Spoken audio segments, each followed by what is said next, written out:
Cette seconde vidéo sur les diodes et leurs applications traite des diodes électroluminescentes, DEL ou LED, et des diodes Zener. Donc voici un montage avec une LED. Cette LED est mise en série avec une résistance RP qui est une résistance de protection. Si la tension E est égale à 8 volts, alors étant donné que le courant descend les potentiels, la diode sera donc passante. Alors la tension UC est égale à la tension borne de la diode, c'est-à-dire 1,5 V qui est la tension de seuil de la diode. Nous allons ici essayer de dimensionner la résistance RP. Pour cela, nous allons appliquer la loi d'additivité des tensions. E est égal à URP plus UC. UC étant égal à 1,5 V, je vous le rappelle. Ensuite, avec URP, tension borne de la résistance RP, qui vaut RP fois ID. Si nous nous mettons dans les conditions de ID égale à ID max égale à 30 mA, alors URP est égal à E moins UC. Comme URP est égal à RP fois IC, nous avons donc RP fois IC est égal à E moins UC. Nous pourrons extraire RP qui est égal à E moins UC, le tout divisé par ID max, qui correspond à IC max. Donc 8 moins 1,5 divisé par les 30 mA, c'est-à-dire 0,03 A. Nous trouvons donc une résistance de 217 ohms. De façon à protéger correctement la LED, nous choisirons donc une résistance supérieure à 217 ohms de façon à avoir un courant inférieur à ID max, c'est-à-dire aux 30 mA. Dans ce nouveau montage, nous avons placé deux diodes en opposition, protégées par la résistance RP. E est une tension qui peut prendre deux valeurs, soit plus 8 volts ou moins 8 volts. Dans le cas où E est égal à plus 8 volts, le courant descendant les potentiels, il va donc passer à travers la diode DV comme indiqué sur le schéma. Celle-ci est donc passante, pendant que la diode rouge DR est bloquée.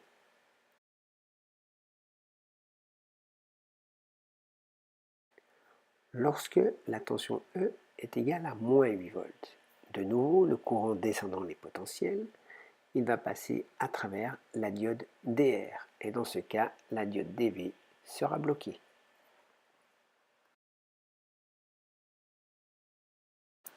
Stabilisation de tension à l'aide d'une diode Zener. 4.1 caractéristique d'une diode Zener.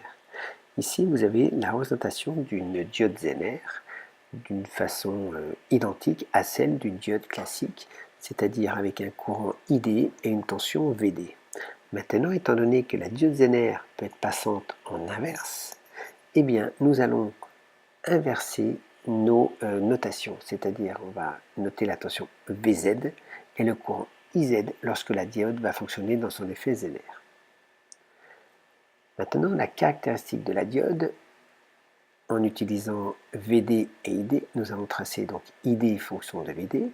Nous avons la tension de seuil classique E0 qui correspond à l'ordre de 0,6 volts environ, mais nous avons sur la partie VD négative une tension Zener, c'est-à-dire la tension d'avalanche qui est contrôlée. Dans ce cas-là, lorsque la diode va être passante en inverse, elle va fixer une tension EZ. C'est ce qu'on appelle l'effet Zener.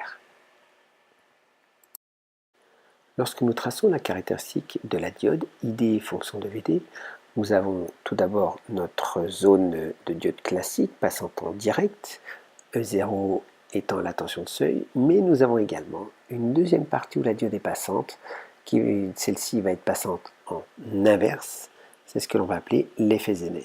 Donc il existe différents types de diodes avec une tension Zener, par exemple de 3,3 volts, de 6 volts, de 9 volts. Étant donné que la diode Zener, dans son effet Zener, présente une tension négative, nous allons inverser les conventions avec IZ et VZ au lieu de ID et VD. Dans ce cas-là, EZ devient positive et nous ne parlons pas de la partie diode passante en direct puisque principalement la diode Zener va être utilisée en inverse. Nous pouvons idéaliser la caractéristique de la diode Zener de la façon suivante, c'est-à-dire en négligeant la tension de seuil lorsqu'elle est passante en direct, mais surtout lorsqu'elle est passante en inverse, c'est-à-dire dans son effet Zener, que la tension Vz soit égale à Ez et qu'elle ne varie pas, quelle que soit la valeur du courant. D'où la caractéristique verticale. Maintenant, étudions le montage suivant, qui est constitué d'une diode Zener, d'une résistance R2 et d'une résistance R1.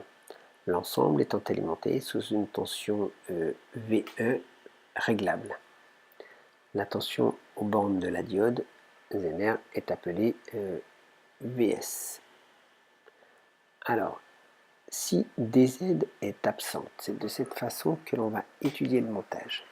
Si dz est absente, alors nous avons R1 et R2 qui sont en série. Dans ce cas-là, pour trouver la tension Vs, nous allons appliquer le pont diviseur de tension.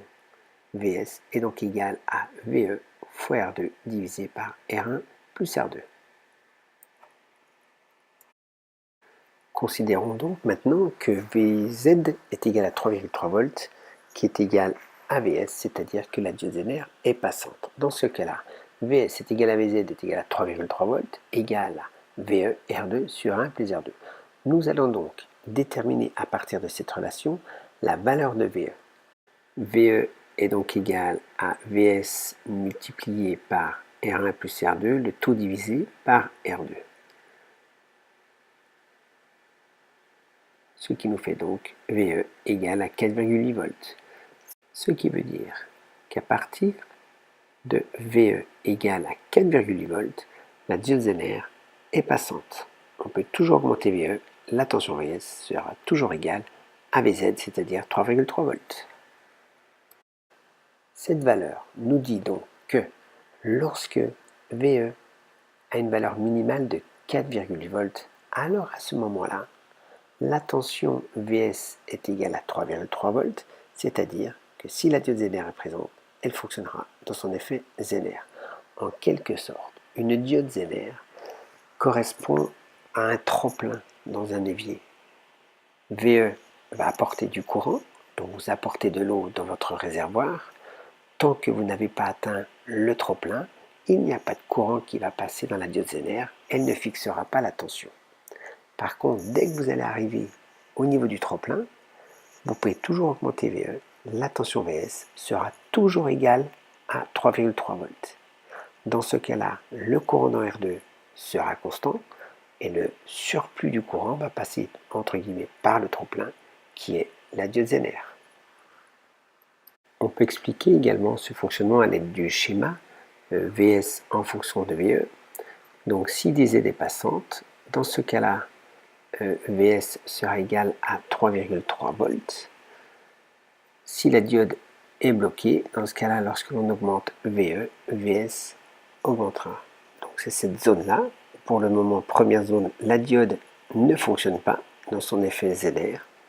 Puis, lorsque VE atteint les 4,8 volts, eh bien Vs est égal à Vz est égal à 3,3 volts. Et si je continue d'augmenter VE, Vs reste égal à Vz, c'est-à-dire aux 3,3 volts.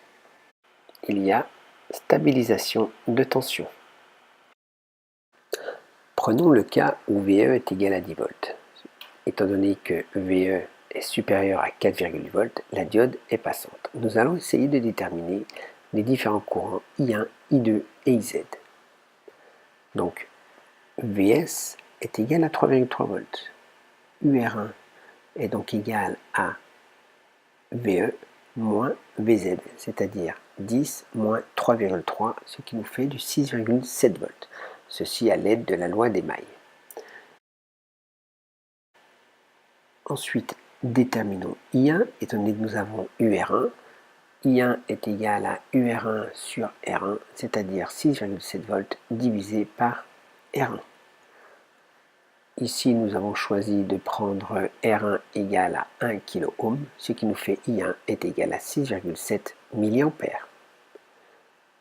Déterminons ensuite I2. I2 a à ses bornes la tension Vz, puisque la diode Zener est en parallèle avec R2. Donc, comme la tension Zener c'est Vz, la tension bande de R2 est égale à Vz.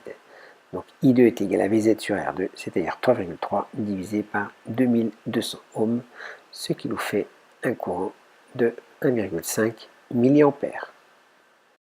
Maintenant, afin de déterminer Iz, nous allons appliquer la loi des nœuds. La somme des intensités qui arrivent au nœud est égale à la somme des intensités qui repartent du nœud. Dans ce cas-là, I1 est égal à I2 plus Iz, ce qui nous fait Iz égale à I1 moins I2.